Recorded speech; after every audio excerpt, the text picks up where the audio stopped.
ખબર આવાજ ન્યૂઝ હવે છું અગત્યના સમાચાર। કડી તાલુકાના ધરમપુર ગામની શ્રી ટીઓ પટેલ સર્વોદય હાઈસ્કૂલના આચાર્યનો સન્માન કાર્યક્રમ યોજાયો। કડી તાલુકાના ધરમપુર ગામની Shri to Patel Sarvodaya હાઈસ્કૂલના Acharya Shri doctor Dharmendrabhai પટેલને રાજ્ય સરકાર તરફથી વર્ષ 2025નો શ્રેષ્ઠ શિક્ષક એવોર્ડ અપાતા તેમના સ્મરણાર્થે શિક્ષણ સન્માનનો મંગલ મહોત્સવ યોજવામાં આવ્યો હતો। આ અવસરે શાળાની સ્થાપનાથી આજ દિન સુધી ધોરણ 10 અને 12માં પ્રથમ આવનાર તેજસ્વી વિદ્યાર્થીઓનું સન્માનપત્ર અને ઉપહાર ભેટ આપી સન્માન કરવામાં આવ્યું।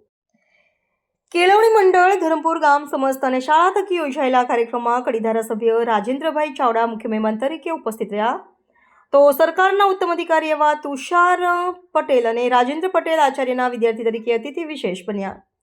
જિલ્લા શિક્ષણાધિકારી મહેસાણા ઓફિસ સુપ્રિન્ટેન્ડન્ટ મનીષભાઈ, પૂર્વ શિક્ષણ ઉપસચિવ સંતોષ કરોડે જેવા શિક્ષણવિદ મહાનુભાવોની પ્રેરક ઉપસ્થિતિ રહી। આ શુભ પ્રસંગે ડોક્ટર ધર્મેન્દ્રભાઈ પટેલને ઘોડા પર બેસાડી શરણાઈના સુર સાથે વરઘોડા સ્વરૂપે સન્માન યાત્રા કાઢવામાં આવી।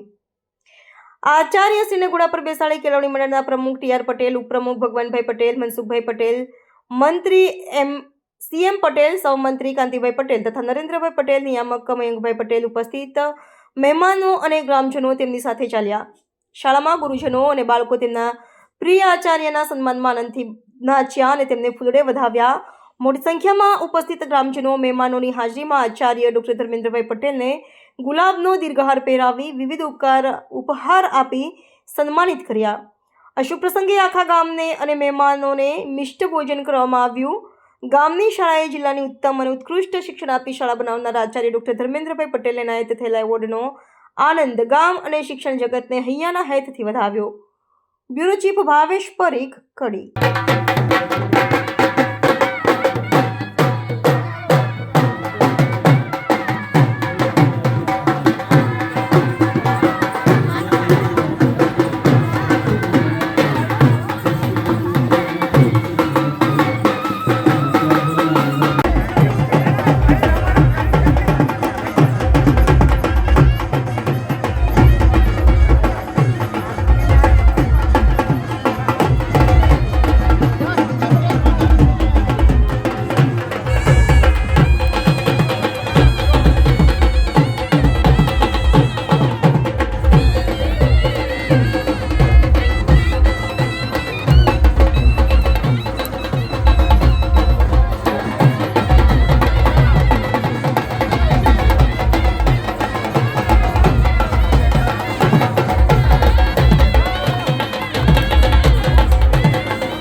સરસ મજાનો યોગ મંડળે દિવાળી પર સરસ મજાનો કાર્યક્રમ, અને કાર્યક્રમ માટે આપણે તાળી પાડી દઈએ ખાસ અશ્વિનભાઈને અને એમની ટીમને। સરસ મજાનો જમણવાર સાથે સરસ મજાનો લકી ડ્રોમાં આપ સૌનો સારો સરસ મજાનો, અને ધર્મેન્દ્રભાઈ બુકિંગ કરાવી દો, ચેતનાબેનને હાલ જ તારીખ આપી દો, તમે કોઈ તારીખે ક્યારે આ બેગનો ઉપયોગ કરીને ફરવા જવાનો છે।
આવા ન્યૂઝ જોવા માટે સાબર આવાઝ યુટ્યુબ ચેનલને સબસ્ક્રાઇબ કરો અને લાઇક કરો, જેથી હવે પછીના દરેક સમાચાર સબસ્ક્રાઇબ કરેલા હશે તેઓને નવા સમાચારની માહિતી મળી જશે.